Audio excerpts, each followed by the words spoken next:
Hello students, welcome back to my YouTube channel Indian judiciary. आज की video में हम MPPSC सेट लॉ का फुल लेंथ टेस्ट 2 करेंगे। इसके रिमेनिंग क्वेश्चन पहले के पार्ट 1 के 50 क्वेश्चंस प्रीवियस वीडियो में मैं करा चुकी हूँ। आज की वीडियो में हम पार्ट 2 करेंगे। चलिए स्टार्ट करते हैं आज के questions. Question number 51, which of the following is required for the acceptance of a contract under the Indian contract act 1872। भारतीय संविधान अधिनियम 1872 के तहत स्वीकृति के लिए निम्नलिखित में से क्या आवश्यक है? ऑप्शंस देख लेंगे। It must be communicated, it must be in writing, it must be made in front of a witness, और ऑप्शन डी है it must B for a lawful purpose. तो करेक्ट आंसर हो जाएगा यहाँ पे हमारा option A, it must be communicated. इसे संप्रेषित किया जाना चाहिए। ठीक है, नेक्स्ट क्वेश्चन देखेंगे। Question number 52, Which of the following is not a contractual obligation under the Indian Contract Act 1872? भारतीय संविधान अधिनियम 1872 के तहत निम्नलिखित में से कौन सा संवैधानिक दायित्व नहीं है? ये एक नेगेटिव क्वेश्चन है। इस तरीके के क्वेश्चन सॉल्व करते समय हमें बहुत ही अच्छे से एलिमिनेट करने होते हैं ऑप्शंस को। चलिए ऑप्शंस देखेंगे। Performance of the contract, breach of contract, duty to avoid losses और पेमेंट ऑफ डैमेजेस। ठीक है, तो पहले तो हमें ये देखना होगा कि क्या क्या कॉन्ट्रैक्चुअल ऑब्लिगेशन है। तो performance of the contract, breach of contract और पेमेंट ऑफ डैमेजेस, ये तीनों कॉन्ट्रैक्चुअल ऑब्लिगेशन हैं। लेकिन ऑप्शन सी में जो हमें दिया है ड्यूटी टू अवॉइड लॉसेस, ठीक है, ये एक कॉन्ट्रैक्चुअल ऑब्लिगेशन नहीं है। तो correct answer will be option C, हानि से बचने का कर्तव्य। नेक्स्ट क्वेश्चन देखेंगे। Question number 53, in which of the following situation can a contract be rescinded under the Indian contract act 1872? भारतीय संविधान अधिनियम 1872 के तहत अनुबंध को रद्द किया जा सकता है यदि निम्नलिखित में से कौन सी स्थिति हो। ठीक है, कौन सी सिचुएशन में रद्द किया जा सकता है कॉन्ट्रैक्ट को? ऑप्शंस देखेंगे। If there is a mutual consent between the parties, if there is a mistake of fact, if the contract is for an unlawful purpose, or if one party breaches the contract. तो correct answer will be option B, if there is a mistake of fact, यदि तथ्य में गलती हो। Next question देखेंगे। Question number 54, under the Indian contract act 1872 an agreement made by a minor is, भारतीय संविधान अधिनियम 1872 के तहत एक नाबालिग द्वारा किया गया समझौता क्या है? Void, voidable, valid with consent of guardians और enforceable only in certain cases. तो correct answer will be option A, void. ठीक है, अगर कोई भी नाबालिग या फिर माइनर अग्रीमेंट करता है अंडर इंडियन कॉन्ट्रैक्ट एक्ट तो वो वॉइड होगा, अमान्य होगा। नेक्स्ट क्वेश्चन देखेंगे हम। Question number 55, Which of the following is a valid contractual remedy for breach of contract under the Indian Contract Act 1872? भारतीय संविदा अधिनियम 1872 के तहत अनुबंध के उल्लंघन के लिए कौन सा एक वैध संविधानिक उपचार है? क्या रेमेडी अवेलेबल है? ऑप्शन देखेंगे। Damages, rescission of the contract, specific performance या फिर ऑल ऑफ द अबव। तो correct answer will be option D, all of the above. ठीक है, ये सभी रेमेडीज हैं। नेक्स्ट क्वेश्चन देखेंगे। Question number 56, which of the following is required to make a cheque valid under the negotiable instrument act 1881? पराक्रम्य लिखित अधिनियम 1881 के तहत एक चेक को वैध बनाने के लिए निम्नलिखित में से कौन सा आवश्यक है? ऑप्शंस देखेंगे। It must be signed by the drawer, it must be dated, it must be payable to order of bearer, और ऑप्शन डी है ऑल ऑफ द अबव। तो correct answer will be option D, all of the above. ठीक है, इसे drawer द्वारा हस्ताक्षरित किया जाना चाहिए। यहाँ ऑप्शन बी में देख लीजिए कि यहाँ पे तारीख होनी चाहिए, ठीक है, तिथि होनी चाहिए। ऑप्शन सी आ जाएगा इसे आदेश या धारी को भुगतान योग्य होना चाहिए, और ऑप्शन डी हो जाएगा उपरोक्त सभी। तो correct answer will be option D. ठीक है, नेक्स्ट क्वेश्चन देखेंगे हम। Question number 57, under the negotiable instrument act 1881 the holder of a negotiable instrument has the right to. पराक्रम में लिखित अधिनियम के तहत एक वहनीय साधन का धारक निम्नलिखित अधिकारों का हकदार है। ऑप्शंस देख लेंगे।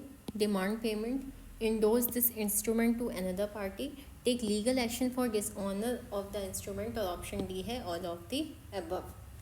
तो correct answer will be option D, all of the above. भुगतान की मांग करने का अधिकार, उस साधन को दूसरे पक्ष को हस्तांतरित करने का अधिकार, और उस साधन के अस्वीकार होने पर कानूनी कार्रवाई करने का अधिकार। ठीक है, तो करेक्ट आंसर हो जाएगा यहाँ पे उपरोक्त सभी। एक बार हिंदी मीडियम जो स्टूडेंट्स हैं आप लोग चेक कर लिया करिए कि जो हिंदी में ऑप्शंस हैं, ठीक है, वो सही है या नहीं है। अगर नहीं है तो उसको आप लोग अपने हिसाब से देख लीजिए, क्योंकि यहाँ पे मैं क्या है कि ट्रांसलेट करती हूँ, तो कभी कभी यहाँ पर गलतियाँ हो सकती हैं हिंदी ट्रांसलेशन में। ठीक है, चलिए नेक्स्ट क्वेश्चन देखेंगे। Question number 58।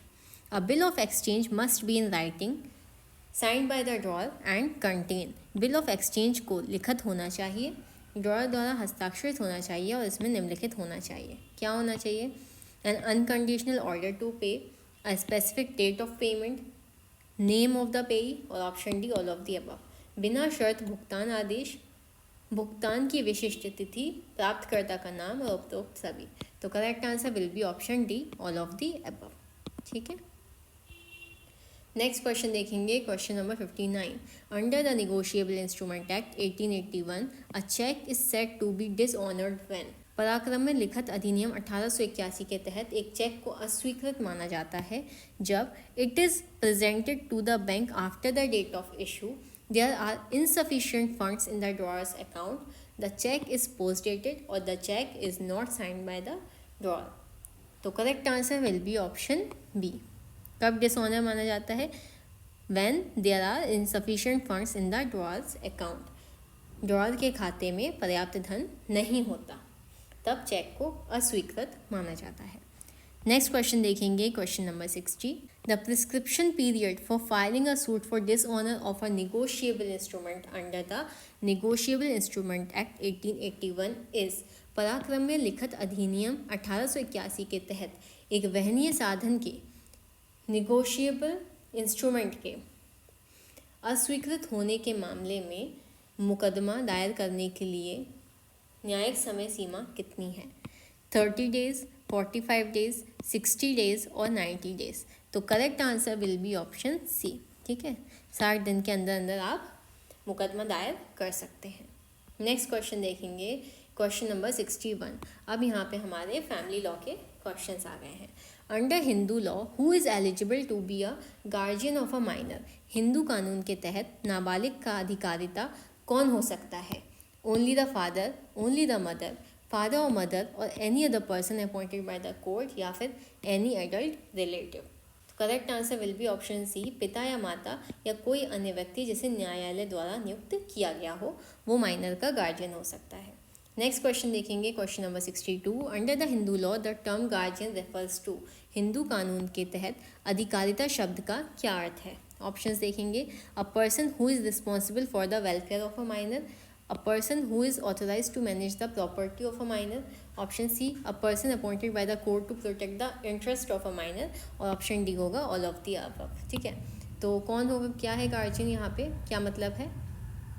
Correct answer will be option D, all of the above. एक व्यक्ति जो नाबालिग के कल्याण के लिए जिम्मेदार है, एक व्यक्ति जो नाबालिग की संपत्ति का प्रबंधन करने के लिए अधिकृत है, और एक व्यक्ति जिसे न्यायालय द्वारा नाबालिग के हितों की रक्षा के लिए नियुक्त किया गया हो, उसे क्या बोला जाता है? गार्जियन। ठीक है, नेक्स्ट क्वेश्चन देखेंगे। Question number 63। Under Hindu law adoption is. Hindu कानून के तहत गोद लेना क्या है? The process of giving a child to another family, only allowed for male children, permissible only for Hindus, or a permanent transfer of rights and duties from biological parents to adoptive parents.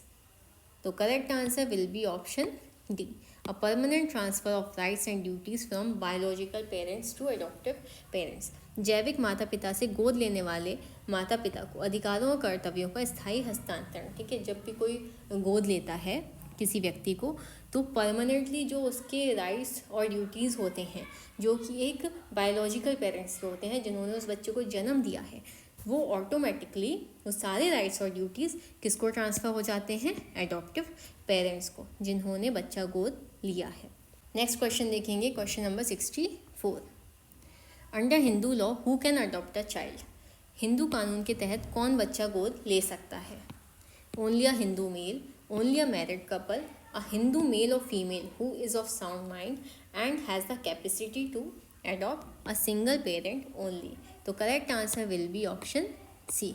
ठीक है, a Hindu male और female who is of sound mind and has the capacity to adopt. एक हिंदू पुरुष या महिला जो मानसिक रूप से स्वस्थ हो और गोद लेने की क्षमता रखता हो। ठीक है, कोई भी ले सकता है बच्चे को गोद, चाहे वो मेल हो या फिर वो फीमेल हो, लेकिन क्या है कि वो साउंड माइंड होना चाहिए, मानसिक रूप से स्वस्थ होना चाहिए और उसको उस बच्चे की पालने की क्षमता रखता हो। चलिए नेक्स्ट क्वेश्चन देखेंगे, question number 65।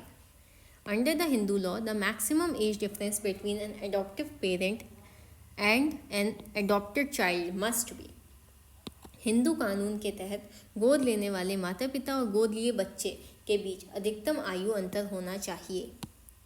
18 years, 21 years, 25 years और 30 ईयर्स। तो correct answer will be option B 21 years. ठीक है, 21 साल का एज गैप होना चाहिए पेरेंट और बच्चे के बीच में। नेक्स्ट क्वेश्चन देखेंगे, question number 66। Which article of the Indian constitution is often cited when discussing the uniform civil code?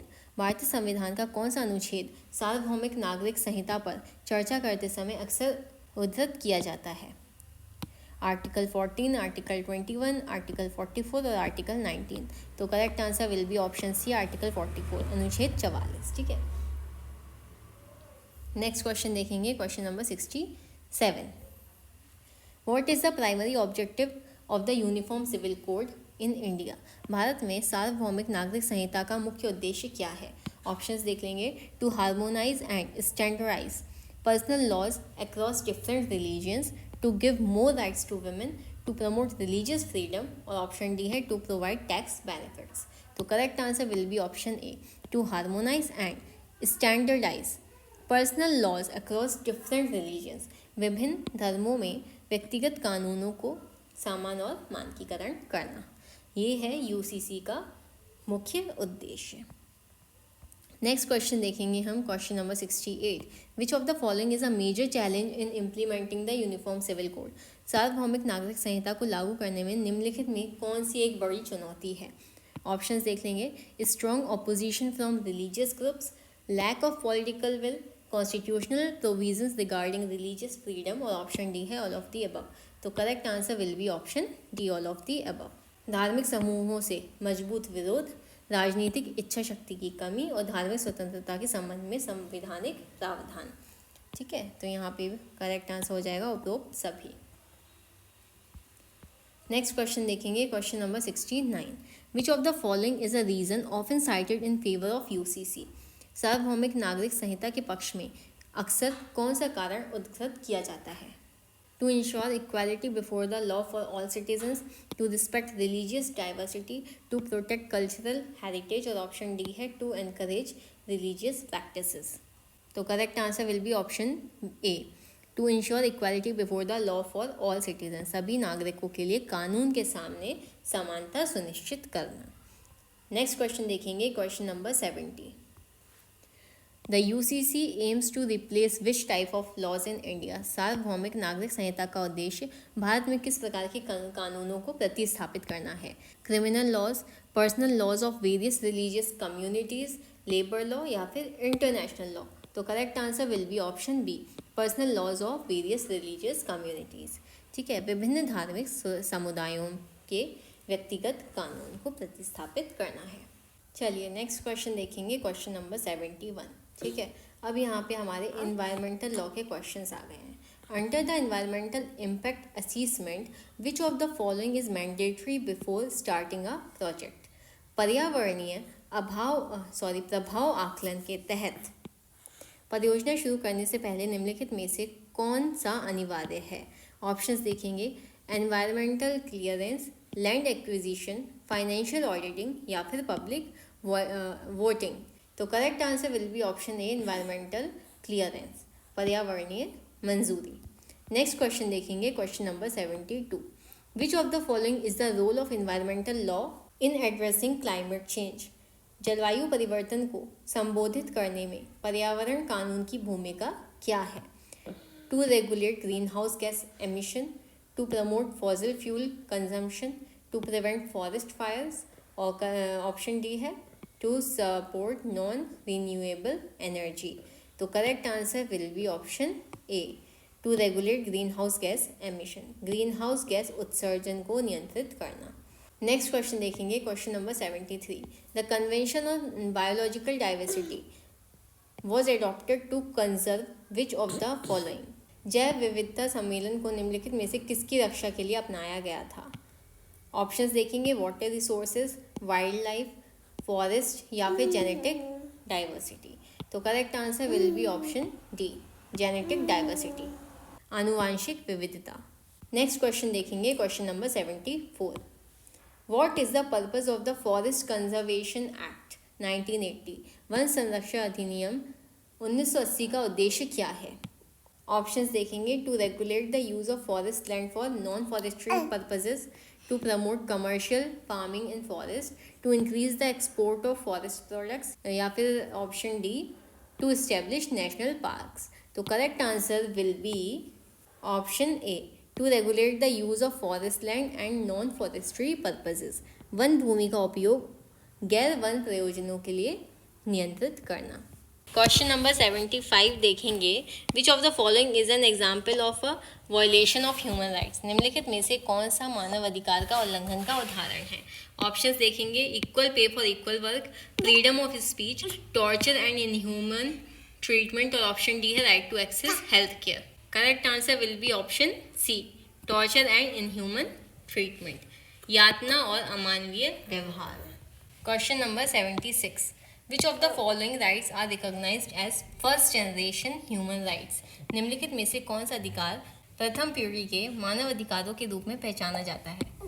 Options देखेंगे, right to education, right to vote, civil and political rights, या फिर economic and social rights.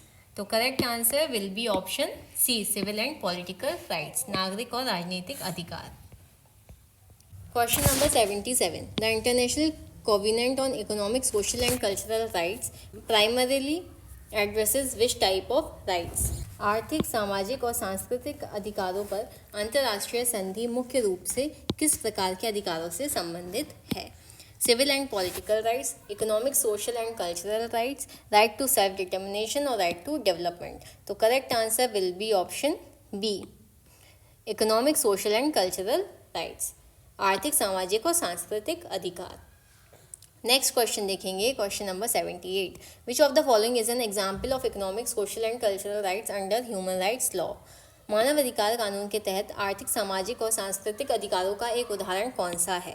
Right to freedom of speech, right to a fair trial, right to educate, standard of living, और right to participate in political life. तो correct answer will be option C, right to educate, standard of living, पर्याप्त जीवन स्तर का अधिकार। ठीक है, तो ये एक एग्जाम्पल है economic, social and cultural rights का। नेक्स्ट क्वेश्चन देखेंगे, क्वेश्चन नंबर 79।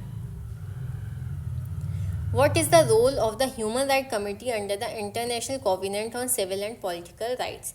अंतर्राष्ट्रीय नागरिक और राजनीतिक अधिकार संधि के तहत मानव अधिकार समिति की भूमिका क्या है? ऑप्शंस देखेंगे, to arbitrate disputes between nations, to monitor the compliance of state parties with the ICCPR, to enforce human rights laws in court, या फिर option D to provide humanitarian aid. तो क्या यहाँ पे सही आंसर होगा? Option B, to monitor the compliance of state parties with the ICCPR, राज्य दलों के ICCPR के अनुपालन की निगरानी करना। ठीक है, नेक्स्ट क्वेश्चन देखेंगे, क्वेश्चन नंबर 80। इंपॉर्टेंट क्वेश्चन है, कई बार एग्जाम में पूछा गया है। विच of the following is a fundamental human right protected under the universal declaration of human rights, UDHR? सार्वभौमिक मानव अधिकार घोषणा के तहत संरक्षित एक मूलभूत मानव अधिकार कौन सा है? Right to work, right to healthy environment, right to education, या फिर राइट टू ओन प्रॉपर्टी। तो correct answer will be option C, right to education, शिक्षा का अधिकार। चलिए नेक्स्ट क्वेश्चन देखेंगे, क्वेश्चन नंबर 81। अब यहाँ पर हमारे IPR के क्वेश्चंस आ गए हैं। What is the primary purpose of intellectual property rights? बौद्धिक संपदा अधिकार का मुख्य उद्देश्य क्या है? ऑप्शंस देखेंगे। To protect the financial interest of the government, to encourage innovation and creativity, to restrict the use of creative works, या फिर to increase government control over markets. ठीक है, तो what will be the correct answer? Correct answer will be option B, to encourage innovation and creativity. ठीक है, नवाचार और रचनात्मक को बढ़ावा देना बौद्धिक संपदा अधिकार का मुख्य उद्देश्य है। नेक्स्ट क्वेश्चन देखेंगे, question number 82। Which of the following is protected by copyright under IPR? बौद्धिक संपदा अधिकार के तहत निम्नलिखित में से किसे कॉपीराइट द्वारा संरक्षित किया जाता है? ऑप्शंस देखेंगे। Inventions, brand names, literary and artistic works, या फिर इंडस्ट्रियल डिज़ाइंस। तो correct answer will be option C, literary and artistic works. साहित्यिक और कलात्मक कृतियों को संरक्षित किया जाता है अंडर IPR। ठीक है, नेक्स्ट क्वेश्चन देखेंगे, question number 83। What does the term patent refer to in IPR? बौद्धिक संपदा अधिकार में पेटेंट शब्द से क्या अभिप्राय है? Protection for new inventions, protection for original designs, protection for artistic works, या फिर प्रोटेक्शन फॉर ट्रेडमार्क्स। तो correct answer will be option A, protection for new inventions, नए आविष्कारों की सुरक्षा। ठीक है, पेटेंट का क्या अर्थ है? Protection for new inventions. Next question देखेंगे, question number 84। Which of the following is the subject matter of a trademark? निम्नलिखित में से कौन सा एक व्यापार चिन्ह का विषय है? A work of fiction, a business logo और नेम, एन इंडस्ट्रियल डिज़ाइन, या फिर अ साइंटिफिक डिस्कवरी। तो ऑप्शन हो जाएगा यहाँ पे हमारा सही option B, a business logo और नेम, एक व्यापार का लोगो या नाम। नेक्स्ट क्वेश्चन देखेंगे, question number 85। What is the role of a trade secret under IPR? बौद्धिक संपदा अधिकार में व्यापार रहस्य की भूमिका क्या है? ऑप्शंस देखेंगे। To protect the unique business process of formula, to protect artistic works from unauthorised reproduction, to protect invention from being patented, और ऑप्शन डी है to protect brand names and logos. तो क्या करेक्ट आंसर होगा? Option A, to protect a unique business process of formula, एक अद्वितीय व्यापार प्रक्रिया या सूत्र की सुरक्षा करना। ठीक है, नेक्स्ट क्वेश्चन देखेंगे, question number 86। Which act regulate cyber crimes in India? Bharat में साइबर अपराधों को नियंत्रित करने वाला कानून कौन सा है? The Indian penal code, the information technology act, the consumer protection act, या फिर कॉपीराइट एक्ट। तो correct answer will be option B, the information technology act 2000, सूचना प्रौद्योगिकी अधिनियम 2000। नेक्स्ट क्वेश्चन देखेंगे, question number 87। What is the main objective of information technology law? सूचना प्रौद्योगिकी कानून का मुख्य उद्देश्य क्या है? To regulate the use of technology in business, to protect intellectual property rights in digital form, to govern the digital and electronic transaction, to control internet censorship. ठीक है, तो क्या करेक्ट आंसर होगा? Option C, to govern the digital and electronic transaction. ठीक है, IT law जो है उसका मेन ऑब्जेक्टिव क्या है? To govern the digital and electronic transactions, digital और इलेक्ट्रॉनिक लेन देन को नियंत्रित करना। नेक्स्ट क्वेश्चन देखेंगे, question number 88। What is the penalty for sending offensive messages through communication services act etcetera under section 60A of IT act? सूचना प्रौद्योगिकी अधिनियम 2000 के धारा 66A के तहत संचार सेवाओं के माध्यम से आपत्तिजनक संदेश भेजने पर क्या दंड है? ठीक है, तो सेक्शन 66A के अकॉर्डिंग क्या पेनल्टी है? ऑप्शंस देखेंगे। Imprisonment for 2 to 3 years, fine of ₹5000, imprisonment for up to 3 years and fine, no penalty. तो correct answer will be option C, imprisonment up to 3 years and a fine, 3 साल तक की कारावास और जुर्माना। नेक्स्ट क्वेश्चन देखेंगे, question number 89। What does the IT act primarily deal with? सूचना प्रौद्योगिकी अधिनियम 2000 मुख्य रूप से किससे संबंधित है? Protection of internet privacy, regulation of digital contracts and electronic commerce, protection of consumer rights in the digital world, या फिर setting standards for e governance. तो करेक्ट आंसर हो जाएगा यहाँ पे option B, regulation of digital contracts and electronic commerce, digital अनुबंधों और electronic वाणिज्य का विनियमन। नेक्स्ट क्वेश्चन देखेंगे, question number 90। Which section of IT act deals with cyber crimes and offences related to online activities? सूचना प्रौद्योगिकी अधिनियम 2000 का कौन सी धारा साइबर अपराधों और ऑनलाइन गतिविधियों से संबंधित अपराधों से संबंधित है? सेक्शन 66, सेक्शन 67, सेक्शन 69 या फिर सेक्शन 72?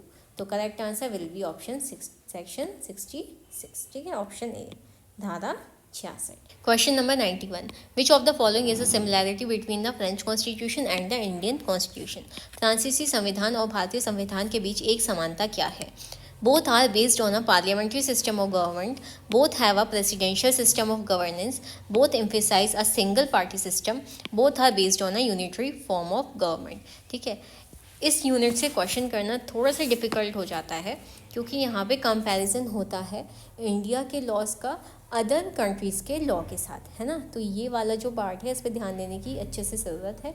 तो साथ में ही क्वेश्चंस को याद करते जाइए, सारे ही क्वेश्चंस बहुत इंपॉर्टेंट हैं।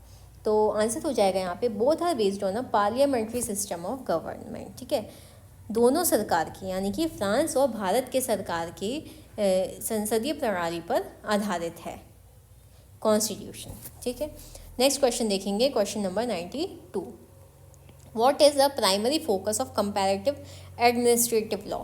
तुलनात्मक प्रशासनिक कानून का प्राथमिक ध्यान क्या है? ठीक है, सबसे ज़्यादा फोकस, प्राइमरी फोकस किस चीज़ पे रहता है?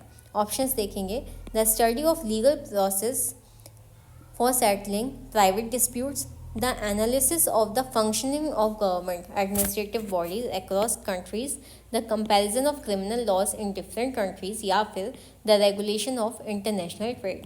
तो correct answer will be option B, the analysis of the functioning of government administrative bodies across countries। विभिन्न देशों में सरकारी प्रशासनिक निकायों के कार्य करने का विश्लेषण। ठीक है, नेक्स्ट क्वेश्चन देखेंगे, question number 93। Which legal system is primarily used in United states? संयुक्त राज्य अमेरिका में मुख्य रूप से कौन सी कानूनी प्रणाली का उपयोग होता है? Civil law, common law, religious law या फिर कस्टमरी लॉ? तो आंसर हो जाएगा यहाँ पे हमारा ऑप्शन बी, कॉमन लॉ। ठीक है, नेक्स्ट क्वेश्चन देखेंगे, question number 94। Which of the following countries allows a dual system of law? निम्नलिखित देशों में कौन दोहरी कानूनी प्रणाली का पालन करता है? United kingdom, Israel, Saudi Arabia या फिर Germany?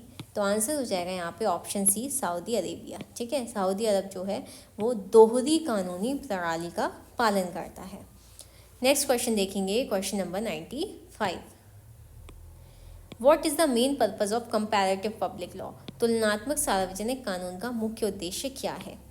To develop uniform legal standards across all countries, to understand how legal system in different countries function and their impact on society, to create a single global legal system, या फिर to compare the personal laws of different religions। तो answer हो जाएगा यहाँ पे हमारा option B, to understand how legal system in different countries function and their impact on society. ठीक है, कंपैरेटिव पब्लिक लॉ का मेन पर्पस क्या है? हिंदी मीडियम स्टूडेंट्स देख लीजिए, यह समझना कि विभिन्न देशों में कानूनी प्रणालियाँ कैसे कार्य करती हैं और समाज पर उनका क्या प्रभाव पड़ता है। ठीक है, नेक्स्ट क्वेश्चन देखेंगे, question number 96। In which system of governance does the judiciary act as a separate and independent body? किस शासन प्रणाली में न्यायपालिका एक स्वतंत्र और अलग संस्था के रूप में कार्य करती है? ऑप्शंस देखेंगे, parliamentary system, federal system, monarchial system या फिर डेमोक्रेटिक सिस्टम? तो आंसर हो जाएगा यहाँ पे ऑप्शन डी, डेमोक्रेटिक सिस्टम, लोकतांत्रिक प्रणाली। नेक्स्ट क्वेश्चन देखेंगे, question number 97। In which system of governance does the head of state have mostly ceremonial duties while the head of government has real executive powers? किस शासन प्रणाली में राज्य प्रमुख के अधिकांश रूप से शाही कर्तव्य होते हैं जबकि सरकार के प्रमुख के पास वास्तविक कार्यकारी शक्तियां होती हैं? Monarchial system, presidential system, parliamentary system या फिर फेडरल सिस्टम? तो correct answer will be option C, parliamentary system, संसदीय प्रणाली। नेक्स्ट क्वेश्चन देखेंगे, question number 98। Which of the following is true about the monarchial system of governance? राजशाही शासन प्रणाली के बारे में निम्नलिखित में से कौन सा सत्य है? The head of state is elected by the people, the monarch's power are limited by constitution, the monarch has no real power, या फिर the monarch is not part of the government. ठीक है, तो क्या सत्य है? आंसर आ जाएगा option B, the monarch's power are limited by constitution. सम्राट की शक्तियां संविधान द्वारा सीमित होती हैं। नेक्स्ट क्वेश्चन देखेंगे, question number 99। Which system of governance is characterised by the concentration of power in a single ruler और अ स्मॉल ग्रुप? कौन सी शासन प्रणाली एकल शासक या एक छोटे समूह में शक्ति के संकेंद्रण द्वारा पहचानी जाती है? डेमोक्रेसी, ओलिगार्की, मोनार्की या फिर ऑटोक्रेसी? तो आंसर हो जाएगा ऑप्शन डी, ऑटोक्रेसी, तानाशाही। लास्ट क्वेश्चन देखेंगे आज के सेशन का। What is a key feature of the federal system of governance? संघीय शासन प्रणाली की एक प्रमुख विशेषता क्या है? The central government has a power to dissolve regional governments. Both central and regional governments share power and responsibilities. The central government does not have any influence over regional governments, या फिर the regional government can override central government decision. तो answer यहाँ पे क्या हो जाएगा? Option B, both central and regional governments share power and responsibilities. केंद्रीय और क्षेत्रीय सरकारें शक्ति और जिम्मेदारियां साझा करती हैं। तो इसी क्वेश्चन के साथ हमारा फुल लेंथ टेस्ट 2 का पार्ट 2 कंप्लीट होता है। जिन्होंने अभी तक फुल लेंथ टेस्ट फर्स्ट नहीं देखा है और फुल लेंथ टेस्ट 2 का पार्ट 1 नहीं देखा है, वो हमारे चैनल पे जाके चेकआउट कर सकते हैं MPPSC सेट की प्लेलिस्ट में। मिलते हैं नेक्स्ट वीडियो में। वीडियो पसंद आई हो तो please do like share subscribe. Thank you for watching.